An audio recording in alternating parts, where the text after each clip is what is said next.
All right, if you got an NB Miata like I got here, this is my friend's car, helping him work on it, and you want to completely disable your airbag module for whatever reason, I got a trick for you. So for me, he had the flashing airbag light and the beeping. We thought it was because the previous owner had installed the steering wheel.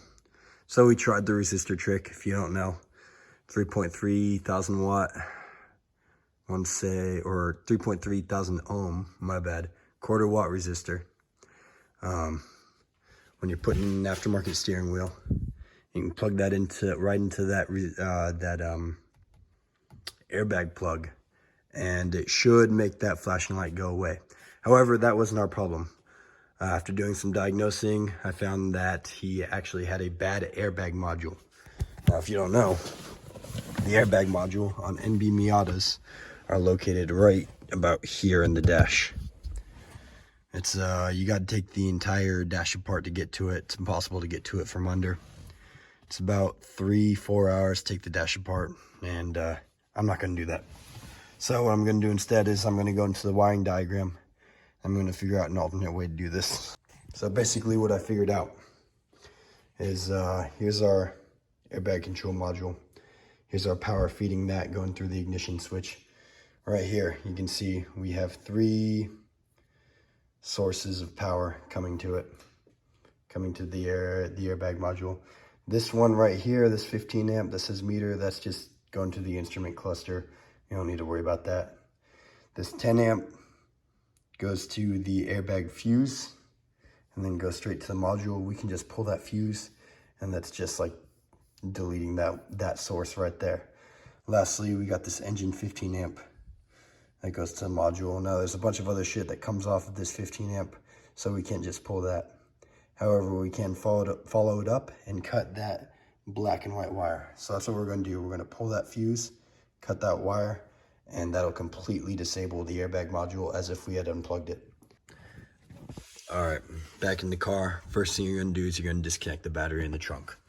Once you've disconnected the battery, you're going to find this AB 10 amp. Go ahead and pull that fuse. After you've done that, you're going to come over here under the dash, under the steering wheel, and we're going to find that wiring harness with that black and white wire.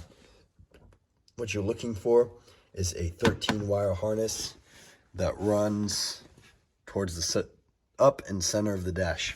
So it's going to be way up there. So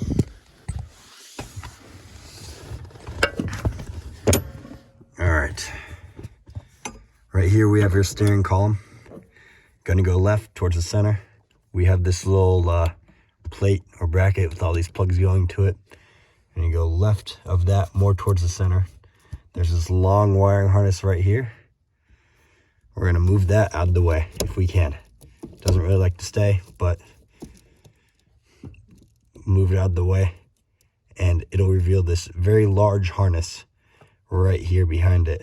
So what you're looking for is the 13 wire harness that comes off of this large harness and then goes up into the center of the dash. So you can obviously tell it's this one because I've already torn it apart, which is what you're going to need to do. But once you find that harness, you're going to tear it apart. And I would recommend counting the wires so you know it's the right harness. Count 13 wires. And as you can see, it runs up towards the center of the dash. Can't see too well. It's pretty tight in here. Got to be very careful with the razor blade when opening this up.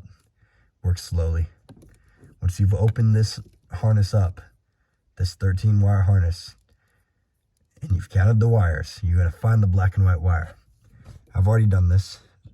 You can't really tell because I put heat shrink over it. Maybe if yeah, the heat shrink goes pretty far up. So you can't tell that this is the black and white wire because the shrink is covering it, but it is. This is the black and white wire. So you're going to cut that black and white wire. You're going to insulate it so it doesn't short out on anything. However you want to do it, electrical tape, heat shrink. I chose heat shrink. And then you're just going to leave it. It's way up there. Nothing's going to bother it. It can stay unwrapped for all I care. And that'll probably take you in total about 10 to 15 minutes if you're working slowly and working carefully. So cut that black and white wire that's up and under there and pull that fuse. And that's it. All right, last thing you're gonna do is you're gonna reconnect the battery, put everything back together and check your work. Go ahead and start the engine. Shouldn't have an airbag light, shouldn't have an engine light, shouldn't have any flashing or beeping or any sort of weird noises. It's basically as if you unplugged the module. You took away all of its power sources, that thing's just sitting there, it's dead. So this in total, like I said before, take you between 10 to 20 minutes, and it's a lot better than having to pull the dash.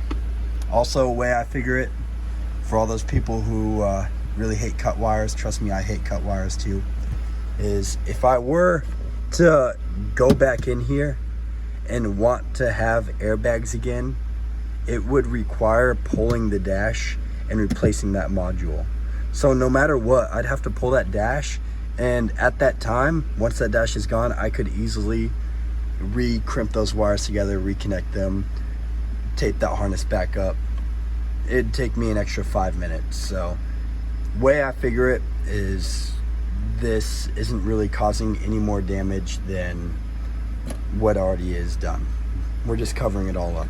So, but yeah, that's my hack for deleting the airbag module. That is about 10 times quicker than actually deleting the airbag module.